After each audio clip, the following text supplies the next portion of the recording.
ingresando al viaje. Ahora, en un minutito largamos, esperamos que vayan ingresando los que faltan y si quieren pueden ir poniendo la asistencia por el chat.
Bueno, chicos, en honor al tiempo, ahora sí vamos a comenzar.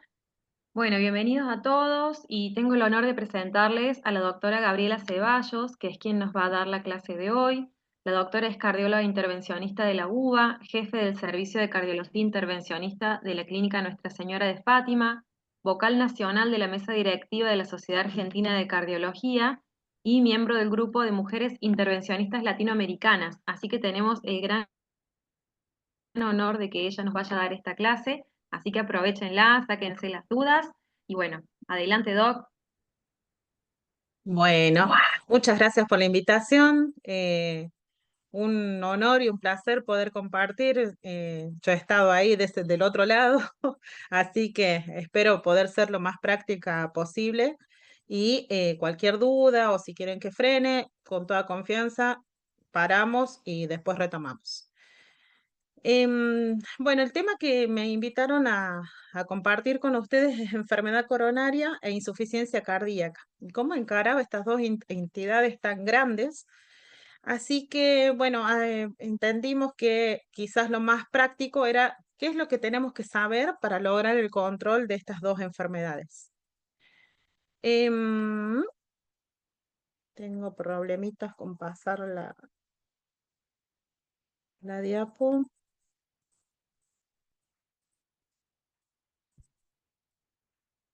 La clase, bueno, va a desarrollar la importancia de la enfermedad coronaria como factor de riesgo para insuficiencia cardíaca. En función de esto, saber a quién y cómo lo vamos a revascularizar. Vamos a incorporar un nuevo concepto de viabilidad y cómo vamos a evaluar lo que no vemos, que fue lo que se apuntó en las últimas guías. Y una vez de haber desarrollado todo esto, ver cuáles son los principios generales para el tratamiento. ¿Cuál es la importancia como factor de riesgo? Estos datos son del año 2016 y para ese entonces en Europa 14,9 millones de personas y 5,7 en Estados Unidos tenían insuficiencia cardíaca.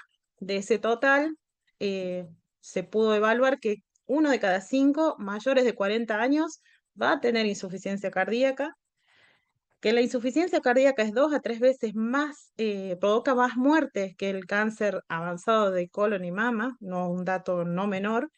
Es la causa número 1 de hospitalización de los mayores de 65 años y de estos hospitalizados acá están los datos duros. Uno de cada 25 personas va a morir en esa primera internación.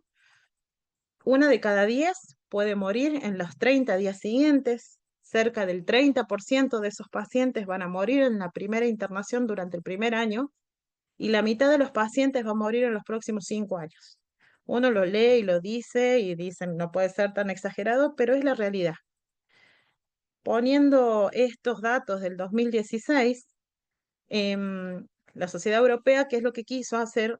Lograr un programa de reducción a 5 años, tratar de reducir el 25% de todos estos datos duros y enfocándose en la prevención, en la identificación y diagnóstico precoz, en el desarrollo de clínicas de insuficiencia cardíaca tener un tratamiento estructurado y homogéneo, que para eso se actualizan las guías, y habían hecho un hincapié sobre todo en la rehabilitación. ¿Qué pasó? ¿Se pudo? No se pudo lograr ese objetivo. Estos datos son de 2025. En España se vio que hay 700, casi 1 millón de personas que están afectadas por insuficiencia cardíaca. De esa cifra, casi el 16% de los mayores de 45 años, perdón, el 5% y el 16% de los mayores de 75 años van a tener insuficiencia cardíaca.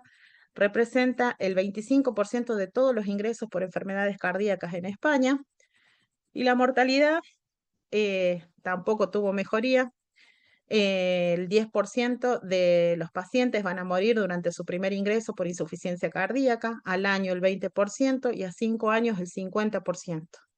Esto generó unos datos desde 2016 al 2019 de 17,9 millones de personas que han fallecido, 3 veces más el valor que el genocidio de la Segunda Guerra Mundial. Son datos duros, por lo cual los invito a que lo usemos para que el paciente nuestro también tome conciencia y se haga cargo de su enfermedad y participe en este proceso de curación. Sin hablar del coste económico que tiene a España, que tienen un sistema de salud bastante muy aceitado para el ingreso y egreso de pacientes y en el seguimiento sobre todo, pero genera un 2,5 millones, 2.500 millones de euros anuales. En función de todos estos datos de este año, han planteado un objetivo para el 2025, que los invito a compartir en ese QR. Están los datos específicos por región, cuál es la terapéutica que se propone y sobre todo vuelven a hacer hincapié en la rehabilitación. ¿Qué sabemos de datos nuestros? Nosotros tenemos el registro Argen Insuficiencia Cardíaca, en donde este es el tercer registro que se publicó, donde se ve acá la distribución, es un registro que se realizó en forma conjunta entre SAC y CONAREC, así que ahí está la importancia de involucrarnos en estas enfermedades y cómo podemos generar datos y lograr un cambio.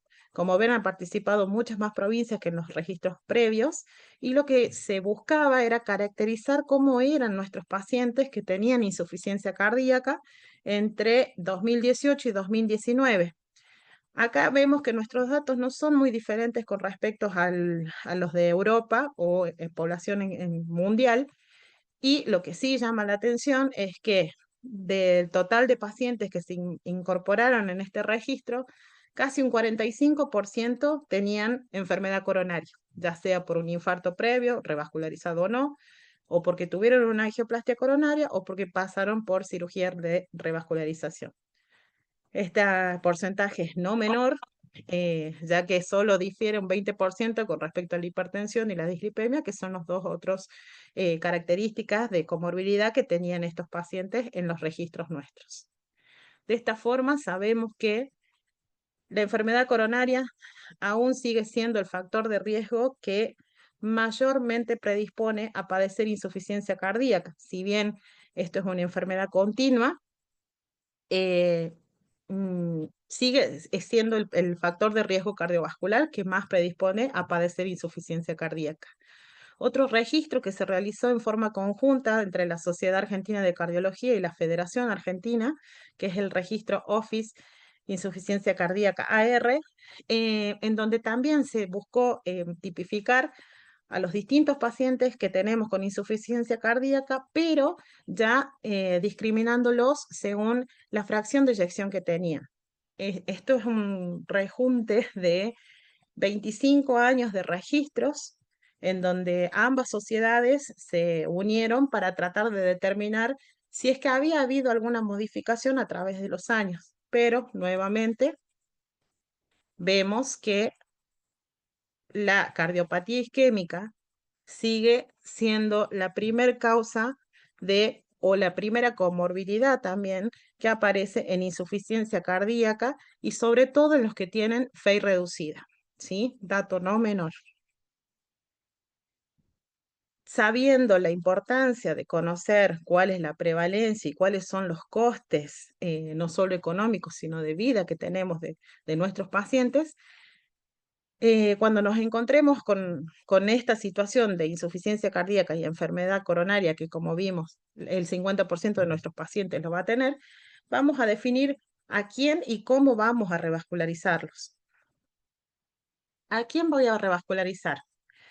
Para saber a quién, volvemos a recurrir a la evidencia que tenemos hasta ahora y si bien hay muchos estudios y varios metaanálisis, quiero hacer hincapié en los que demostraron los resultados de cirugía versus tratamiento médico óptimo, angioplastia versus tratamiento médico óptimo y la comparación de los dos grandes, cirugía versus angioplastia. En contra de mi especialidad y contra todo lo que yo quería buscar y encontrar evidencia a favor de la angioplastia, la evidencia sigue siendo en favor de la cirugía.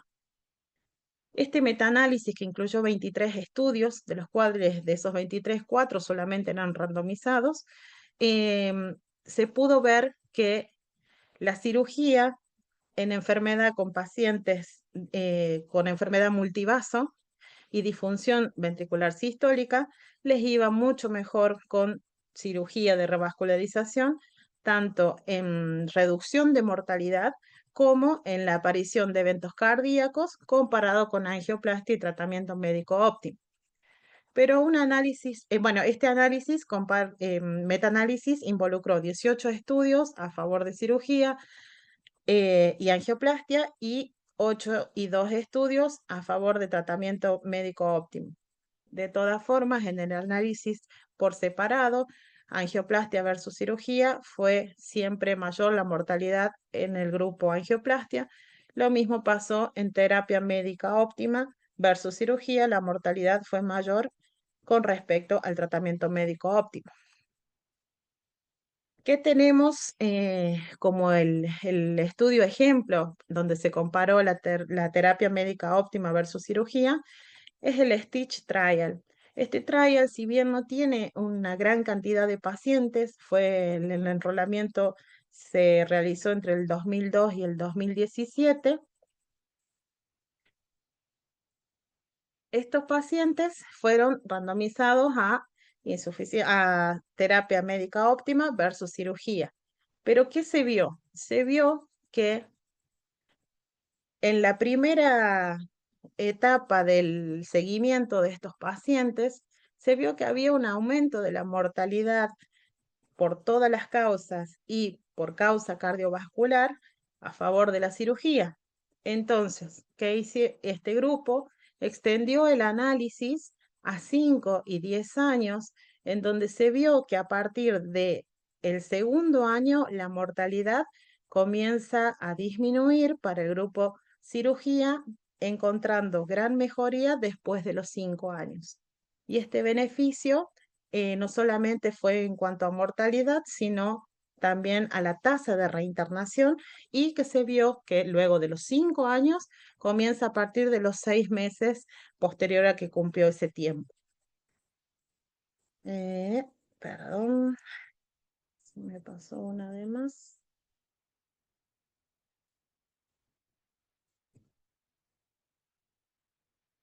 ¿Vamos bien? Perfecto, Doc, excelente. Chicos, también Bueno, recuerdo, si tienen alguna duda, pueden ir escribiendo en el chat y las podemos leer hacia el final de la charla, además. bueno.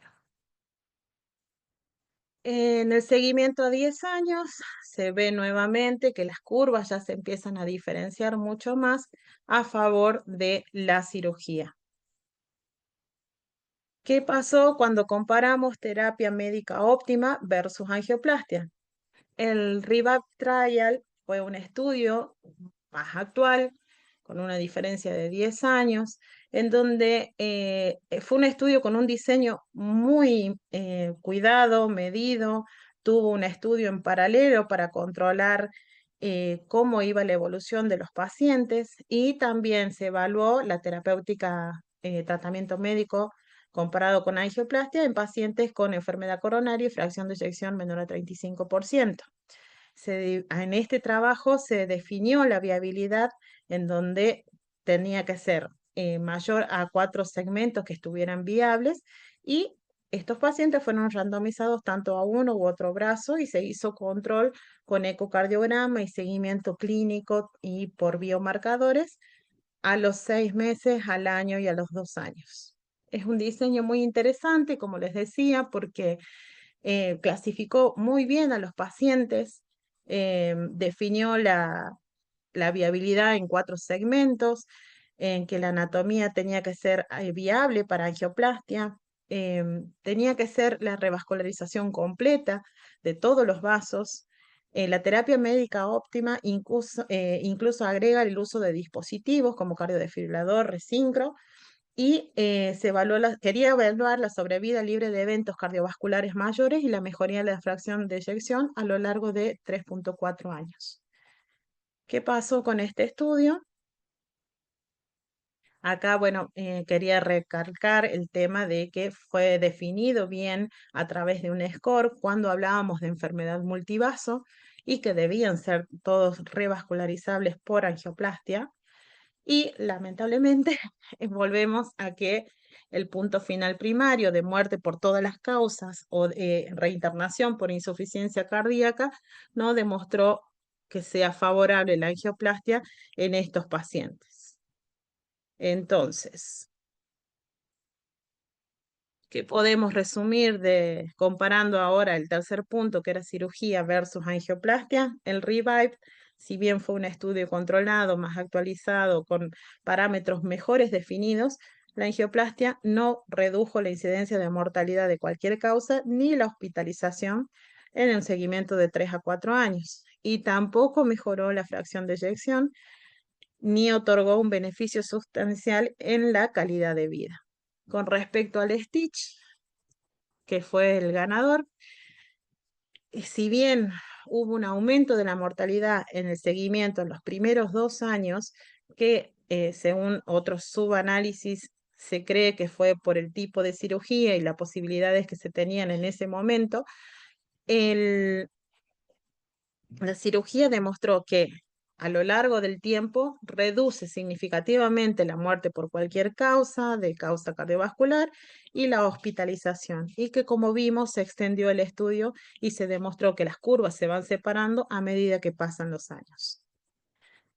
Este es un trabajo que fue publicado en JAMA, en donde también compararon cuáles eran los resultados a largo plazo de los pacientes con enfermedad coronaria, fe reducida, severa, y que iban tanto a angioplastia como a bypass, vuelven a salir favorables a la revascularización por cirugía, en donde se ve en las curvas la clara diferencia en donde mejoran la sobrevida, hay menor número de eventos cardiovasculares adversos, y también analizaron el riesgo de infarto, que también disminuyó o fue a favor de cirugía, y angioplastia no pudo demostrar mayor beneficio con respecto a mortalidad.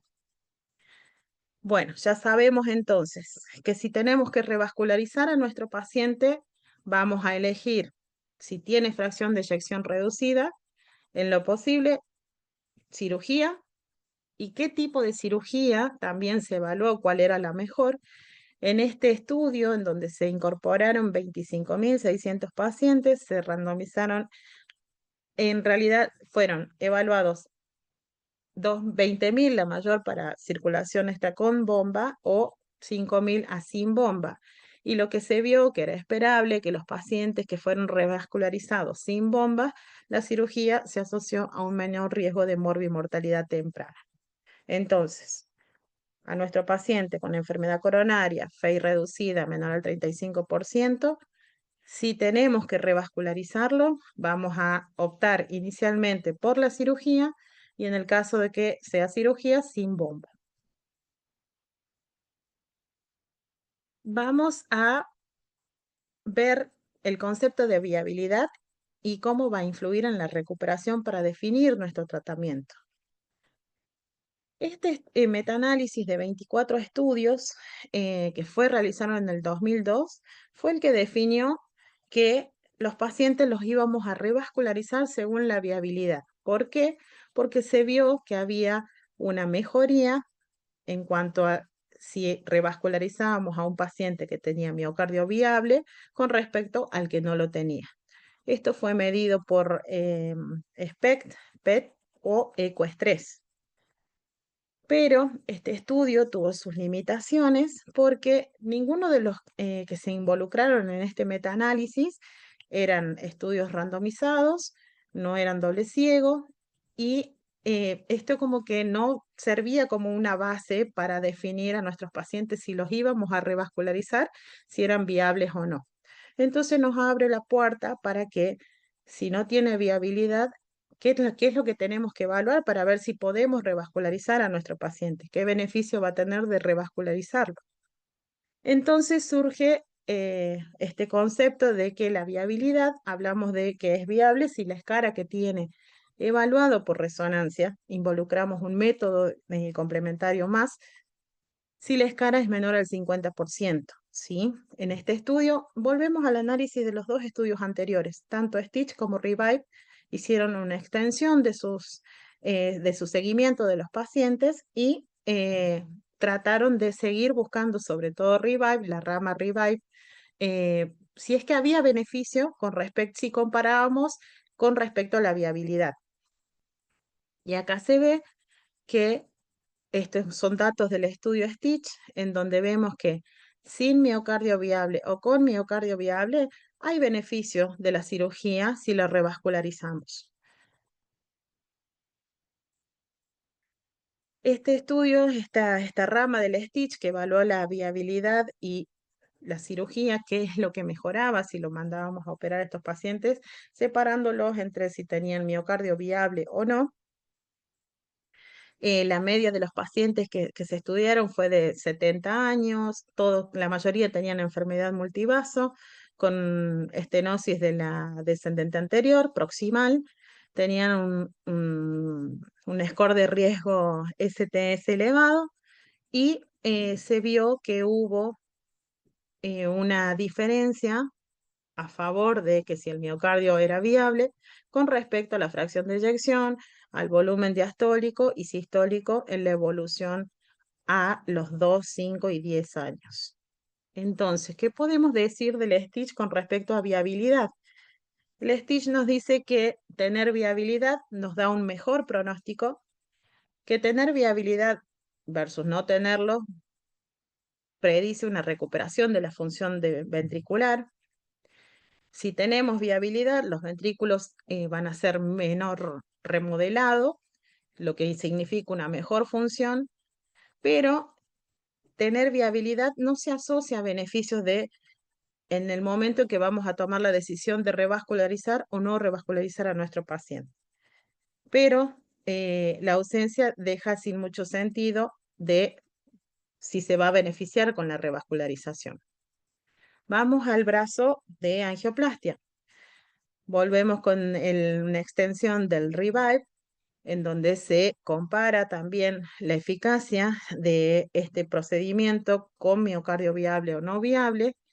Y acá, por más que le buscamos la vuelta a la angioplastia, independientemente de la cantidad de miocardio viable, sea bajo, medio o alto, no hubo diferencias significativas del brazo angioplastia con respecto a terapia médica óptima. Como vemos acá, los pacientes, si tenían miocardio viable o una disfunción intermedia o una escara grande, no se beneficiaban con la angioplastia comparado con respecto al tratamiento médico. Y con respecto cuando se evalúa la tasa de recuperación de la función ventricular con respecto a muerte o rehospitalización, tampoco se vio una diferencia, pero sí lo que se vio es que hay un punto de corte de mejoría. Si nosotros logramos que la fracción de eyección basal con la que ingresó el paciente mejora un 4%, sí tiene impacto con respecto a la evolución a largo plazo. Comparando ambos estudios que vieron la viabilidad y lo tomaron como parámetro para revascularizar a nuestros pacientes, tener viabilidad nos da un mejor pronóstico para cirugía, pero el monto de viabilidad como vimos, evaluamos leve, moderado, severo, no mejoró con respecto a angioplastia.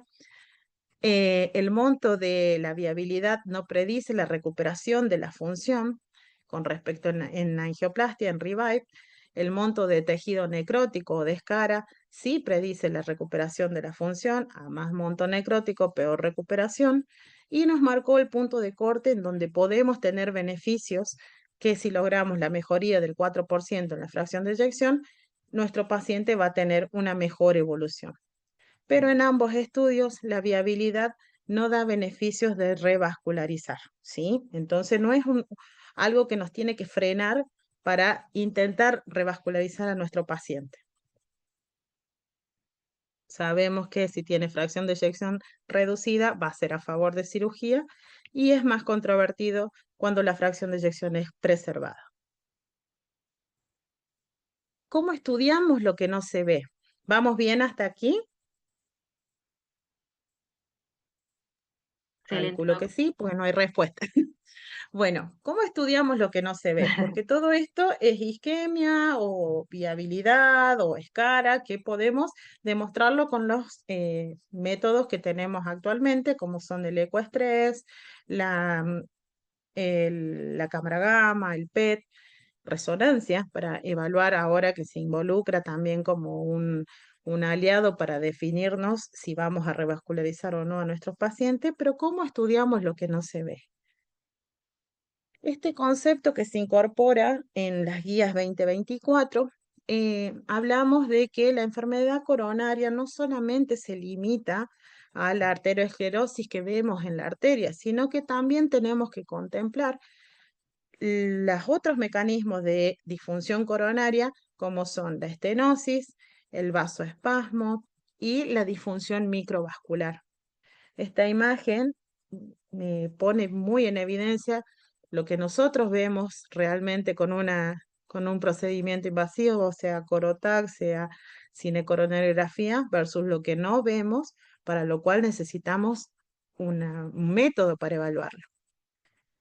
Las guías también incorporan esta definición, como dijimos, que la enfermedad coronaria no solamente involucra la acumulación de placas, sino que hay que tener en cuenta también la microcirculación, ¿sí?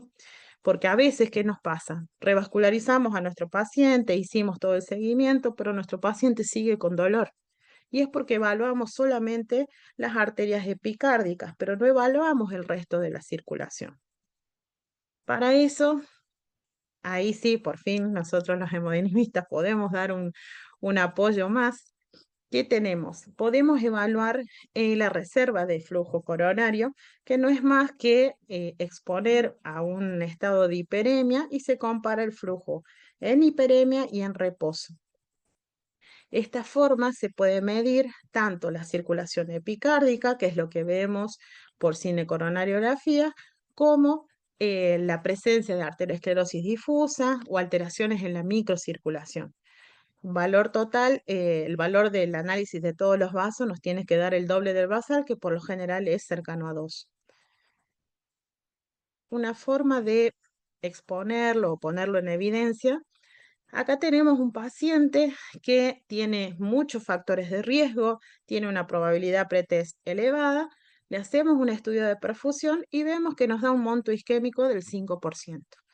Si solamente quedáramos con el estudio hasta este nivel, vemos que nuestro paciente estaría dentro de un riesgo bajo, pero como tenía muchos factores de riesgo este paciente, se lo envió al laboratorio de hemodinamia y se le pidió un estudio funcional de la reserva coronaria. Cuando se hace el estudio, se ve que el monto total, que les dije que lo normal sería cercano a 2, le da un valor de 1.2 y esto nos deriva a nuestro paciente directamente a casi el percentil 10, en donde de ser de bajo riesgo pasó a ser de alto riesgo y con un porcentaje de mortalidad cercano al 10%. ¿Sí? Entonces, esto es una herramienta más que tenemos, que podemos usar para definir si es mejor revascularizar a nuestro paciente o no. Si bien es algo que no está disponible en todos los laboratorios de hemodinamia, lo tenemos que pedirlo en la medida que se lo vaya solicitando, se va a hacer mucho más accesible, así que al cardiólogo clínico que tenga dudas con su paciente, che, pero a mí me parece que el dolor que tiene sí es típico o tiene factores de riesgo, por más que la cámara gamma no me deja tranquila, puedo recurrir a esta herramienta que nos va a definir si nuestro paciente realmente tiene enfermedad coronaria o no. Significativo. Este paciente se lo llevó a cateterismo y como ven, espero que se puedan ver bien las imágenes, no tengo los videos, pero tiene lesión de tronco, tiene lesión de la coronaria derecha en tercio medio y tiene lesión en bifurcación con el ramo diagonal de la descendente anterior. Entonces, un paciente con alto riesgo, con un estudio de perfusión de bajo riesgo por un monto isquémico bajo, lo sometemos a un estrés y hacemos la medición funcional y evaluamos todo el árbol coronario, no solamente las arterias epicárdicas, y podemos poner en evidencia que tenemos un paciente con alto riesgo. Esto es como una forma más gráfica para que les quede. Nosotros con cateterismo, con eh, Corotac y estudios de perfusión, estamos evaluando solamente el 35% de lo que es la circulación coronaria, o sea, las arterias que tienen de 0,5 a 5 y hasta las arterioles de 200 a 500 micras. Pero nos estamos perdiendo una gran parte de la evaluación funcional de las arterias que llega hasta el 55% que involucra la microcirculación. ¿Estamos bien? Excelente. Bueno, seguimos. Ya vimos que por qué es importante tratar a nuestro paciente con enfermedad coronaria e insuficiencia cardíaca. Tenemos los datos, según los estudios, tanto Stitch como Revive, para saber a quién vamos a revascularizar y cómo lo vamos a revascularizar. Incorporamos este concepto de viabilidad y cómo podemos seguir evaluando a nuestro paciente en una forma más profunda. Vamos a cuáles serían los principios generales para su tratamiento. Como sabemos, el tratamiento de insuficiencia cardíaca y síndrome coronario crónico son dos entidades que por lo general van de la mano. Las dos tienen una fisiopatogenia común, que es el estado inflamatorio continuo, y que hasta ahora no se ha encontrado un fármaco que pueda detener, sí disminuir, pero no detener esta progresión. De esta forma, nosotros, los pacientes con síndrome coronario crónico pueden presentarse de distintas maneras, pero el que más importancia tiene o al quien más tenemos que estudiar exhaustivamente son los que tienen disfunción ventricular o insuficiencia cardíaca. Los principios generales que propone la guía 2024 hace real hincapié sobre todo en lograr adherencia al tratamiento de nuestros pacientes, ¿sí? No sé si todos se toman su tiempo en consultorio como para explicarles la importancia de hacer prevención, que fue lo que vimos en la primera diapositiva, cómo se logra, si se logra una adherencia al tratamiento, se logra disminuir la mortalidad, pero es tratar de hacer responsable al paciente también de su enfermedad. Entonces, no cansarnos de decir que la dieta saludable, el ejercicio que mínimamente 20 minutos 5 veces por semana, tratar de tener una nutrición balanceada, alcanzar el peso normal, el hábito tabáquico, disminuir el colesterol y controlar el estrés, que es un estado inflamatorio más agregado a estas dos patologías, van a ayudar en la evolución a corto, mediano y largo plazo para disminuir las complicaciones de esta enfermedad. Después, el tratamiento antiisquémico básico de beta bloqueantes, IECA, ARA2, nitrato, aspirinas, estatinas, está recomendado en todos estos pacientes con enfermedad coronaria, insuficiencia cardíaca. Y como vimos antes, el manejo invasivo, si según tenga fracción de eyección preservada o reducida, vamos a optar por angioplastia o cirugía. No vamos a ponernos a analizar toda la evidencia que hay hasta ahora con respecto a las distintas terapias farmacológicas, pero es importante saber que todo paciente con enfermedad coronaria, aparte de su tratamiento pilar de insuficiencia cardíaca, también tenemos que tener en cuenta que estos pacientes van a tener mayor indicación de terapia de rehabilitación.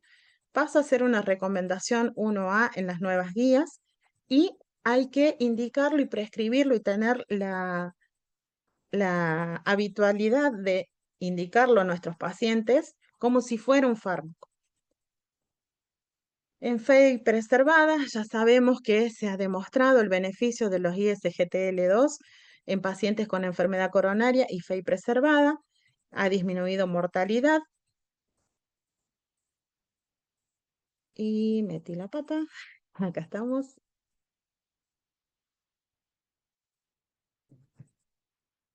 Los controles de factores de riesgo, como ya dijimos, aparte de la enfermedad coronaria, hipertensión, dislipemia, son los que siguen en porcentaje de prevalencia en los pacientes con insuficiencia cardíaca.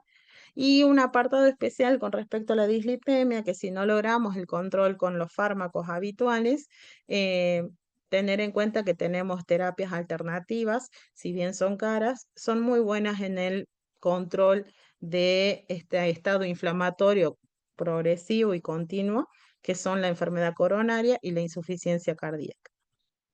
Calmar el dolor, ya sea farmacológico o de forma invasiva.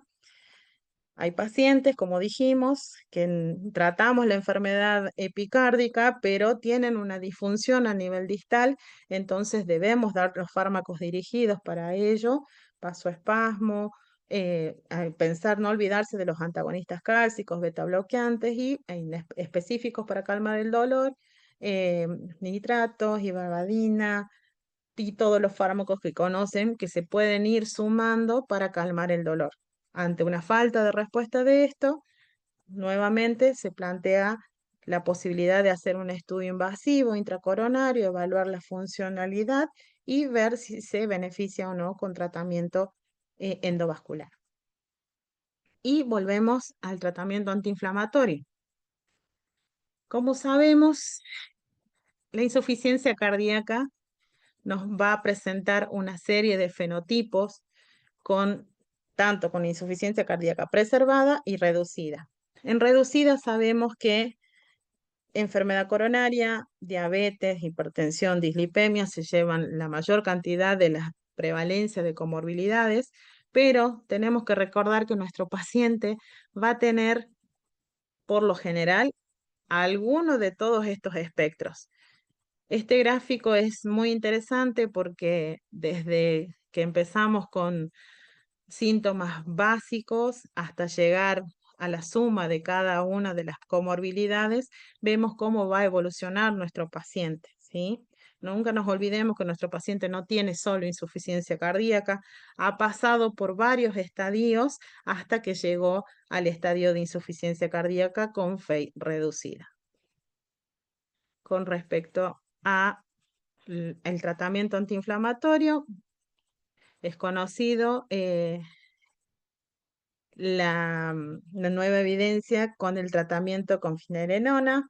Se vio que, al igual que los ISGTL2, han demostrado una reducción en la tasa de eventos, ya sea muerte cardiovascular como empeoramiento de la insuficiencia cardíaca, y ya está avalado en las nuevas guías para que empecemos a usarlos. Tenemos la evidencia que nos respalda para su uso.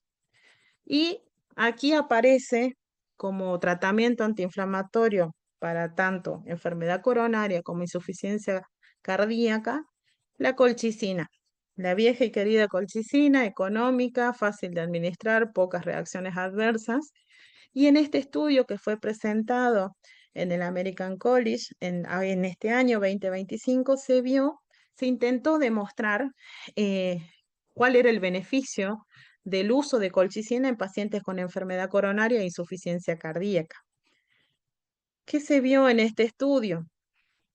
Este estudio, bueno, se enrolaron pacientes con insuficiencia cardíaca, enfermedad coronaria, que fueron evaluados por TAC y seguidos con TAC, y se los randomizó a colchicina versus placebo y lo que se vio en realidad es que en el grupo colchicina, si bien no hubo una reducción de las del evento de las placas, sí disminuyó digamos, las placas de baja atenuación, que son las que pueden tener un accidente mucho más frecuente, no logró la reducción, pero sí redujo el volumen total de placa en las placas calcificadas o placas estables o los que entran dentro del síndrome coronario crónico, ¿sí? Entonces es un aliado a tener, no es que se lo vamos a indicar a todos los pacientes, si bien ha sido un estudio con pocos pacientes, abre la puerta a que podamos usar este fármaco cuando tenemos paciente que está con tratamiento médico óptimo, adhirió a las medidas higiénico-dietéticas y a pesar de esto restenosa o vuelve a ser una obstrucción de algún bypass, podemos echar mano a este fármaco que nos va a ayudar a disminuir lo que son las placas crónicas. Y se midió también el valor de proteína C reactiva, que lo tenemos como parámetro para marcador de inflamación o de enfermedad activa, y lo redujo significativamente con la dosis más baja de 0,5. Así que la colchicina empieza a tomar de nuevo un papel importante en el tratamiento de estos pacientes que tienen una enfermedad crónica y que cuando se nos van agotando las posibilidades, aparece la colchicina como una posibilidad terapéutica. Dos palabras más con respecto a lo de las guías. ¿Qué nos dicen las guías con respecto al tratamiento de pacientes con insuficiencia cardíaca y síndromes coronarios crónicos? Vuelve a hacer hincapié en el manejo multidisciplinario y la terapia de rehabilitación ha disminuido el riesgo de hospitalización y mejora la supervivencia. Se recomienda el tratamiento básico de insuficiencia cardíaca con IECA, un antialdosterónico, un inhibidor de la neprilicina, SGTL2, y sobre todo si es asociado a enfermedad coronaria crónica. Se recomienda el uso de la DAPA o la empaglifosina en pacientes con fracción de eyección preservada, también con un clase 1 y nivel de evidencia A. Y también se recomienda el implante, bueno, de dispositivos para reducir el riesgo de muerte súbita en pacientes con insuficiencia cardíaca sintomática, pero de causa isquémica, excepto en los que han tenido un infarto en los últimos 40 días. Con respecto a síndrome crónico y específicamente insuficiencia cardíaca crónica, los pacientes con FEI menor al 35% y sospecha de enfermedad coronaria, se recomienda la cinecoronariografía con perspectivas para mejorar el pronóstico con un nivel de evidencia B, pero indicación clase 1, ¿sí? Y como dijimos antes, hacer el estudio y ver si nuestro paciente tiene múltiples vasos, candidato a cirugía, y siempre teniendo en cuenta y evaluando cada paciente en particular. Y con respecto a si fracasaron en la revascularización, ya sea por angioplastia, si tuvimos una restenosis de nuestro stent, se recomienda colocar otro stent en vez del balón con droga, con una clase 1 nivel de evidencia A, y se recomienda que si el paciente no ha tenido revascularización con una mamaria y se hizo bypass venoso, inicialmente optar por este tratamiento, luego seguir con angioplastia. Dos palabras con respecto a la antiagregación y a la anticoagulación. Por lo general, nuestros pacientes con insuficiencia cardíaca y enfermedad coronaria asociada no sabíamos qué hacer, si optar por monoterapia o terapia dual, y lo que se vio es que la monoterapia con clopidogrel disminuyó lo que es muerte por cualquier causa, infarto o accidente cerebrovascular, em, el uso solo de monoterapia con clopidogrel. Y la evidencia de la Smart Choice 3 demostró, fue el primer estudio que demostró los beneficios del clopidogrel comparado con aspirina, ya que tuvo, como dijimos antes, reducción de los eventos de muerte de cualquier causa, infarto y accidente cerebrovascular. Dos palabras con respecto a anticoagulación. La evidencia que tenemos del estudio COMPAS, que mostró, y si bien inicialmente fue dirigido para enfermedad arterial periférica, también está recomendado en pacientes con insuficiencia cardíaca, FEI reducida y enfermedad coronaria, las dosis bajas de rivaroxaban 2,5 para prevenir eventos futuros. Como conclusión, la enfermedad coronaria es un importante factor de riesgo para insuficiencia cardíaca y en consecuencia muerte y rehospitalización. La cirugía de revascularización mejoran los resultados en los pacientes con insuficiencia cardíaca tanto sistólica como preservada como reducida. Es importante tener un enfoque multidisciplinario para hacer un tratamiento dirigido y las guías nos invitan a incorporar los estudios invasivos para evaluar la microcirculación. Así que bueno, les dejo ahí mi contacto, les agradezco por la atención. Por más que veamos, estudiemos, siempre quedamos en que todos somos muy ignorantes, lo que ocurre que no todos ignoramos las mismas cosas. Y los invito cuando quieran pasar por el norte de nuestro país. Estamos acá en Clínica Fátima. Tenemos nuestra residencia de cardiología, que todos nuestros residentes están en el curso de SAC de Córdoba, así que son bienvenidos para visitarnos, para quedarse. Los esperamos con todos los brazos abiertos. Qué bueno, Doc, la verdad, excelente la clase, una disertación impecable, súper actualizada y muy completa. Así que muchas gracias, la verdad que estuvo impecable. No sé si los chicos tienen alguna pregunta, pierden un poquito el miedo. Yo aprovecho, Doc, para preguntarle, en base a lo que nos estuvo mostrando la evidencia al principio de la clase, en lo que vio que había una mejoría funcional y reducción de la mortalidad en los pacientes con viabilidad miocárdica revascularizados, o sea, si bien el estudio multicéntrico con resonancia, que habla del beneficio pronóstico cuando hay viabilidad, considerando lo que nos explicó sobre el Revive, el BCIS en PCI, que la viabilidad ahí no tenía mejoras. eh, no obstante, la extensión de la cicatriz hablaba de peor pronóstico en los pacientes con PCI en ese ensayo. Entonces, para ese caso, ¿cómo integra usted hoy la evaluación de la viabilidad cuando hay que decidir revascularización, especialmente en estos pacientes que tienen baja fracción de eyección y muchas comorbilidades? Bueno, pensando, digamos, para qué lado vamos a hacer la revascularización. No sé si me explique. Sí, bueno, es una pregunta de todas las reuniones, ¿qué es mejor, no? Pero lo que quería dejar en claro es que no nos guiemos solo por la viabilidad, ¿sí?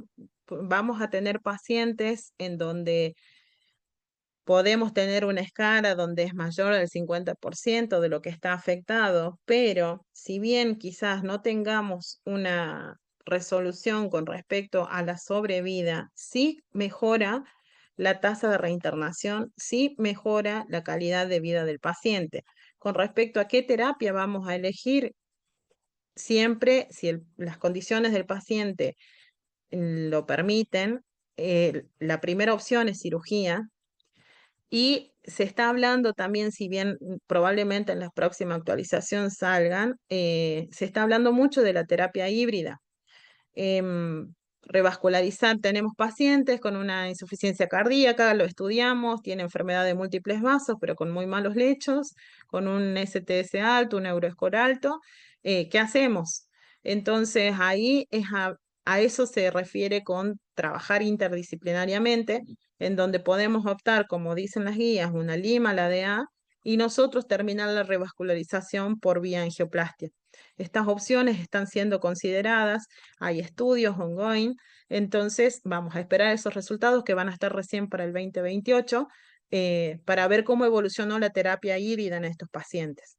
pero como siempre decimos, el tratamiento es paciente a paciente, las guías nos ayudan a saber hacia qué lado inclinarnos, pero incorporar resonancia. Y si la resonancia no nos termina de definir, echar mano tanto al FFR como al DFR para ayudarnos a definir si se va a beneficiar el tratamiento, el paciente con este tratamiento. Hemos tenido pacientes con múltiples vasos que luego de hacer el estudio hemodinámico intracoronario, pacientes que iban a ir a 3 puentes o a 3 stent, terminaron con un solo stent a la DA o una lima a la DA y están con una calidad de vida y con la misma sobrevida que un paciente que quizás lo hubiéramos sometido, como Stitch, a cirugía y quizás no hubiera tenido la misma evolución los 2 primeros años. Entonces ahora el abanico está abierto para todo. Excelente, Doc. Muchísimas gracias. Bueno, chicos, no sé si quieren hacer alguna pregunta. Si no, Doc, bueno, de nuevo, la clase increíble, súper completa, actualizada, nos sirve un montón. Muchas gracias por tomarse el tiempo bueno, juntarse virtualmente con nosotros. Así que si no hay preguntas, ya podemos dar por finalizada la clase. Así que bueno, muchas gracias a todos por estar. Nos vemos la semana próxima. Muchas gracias, Doc. Gracias a ustedes. Un placer, hasta Quedan en luego. contacto por cualquier cosa. Bueno, muchísimas gracias.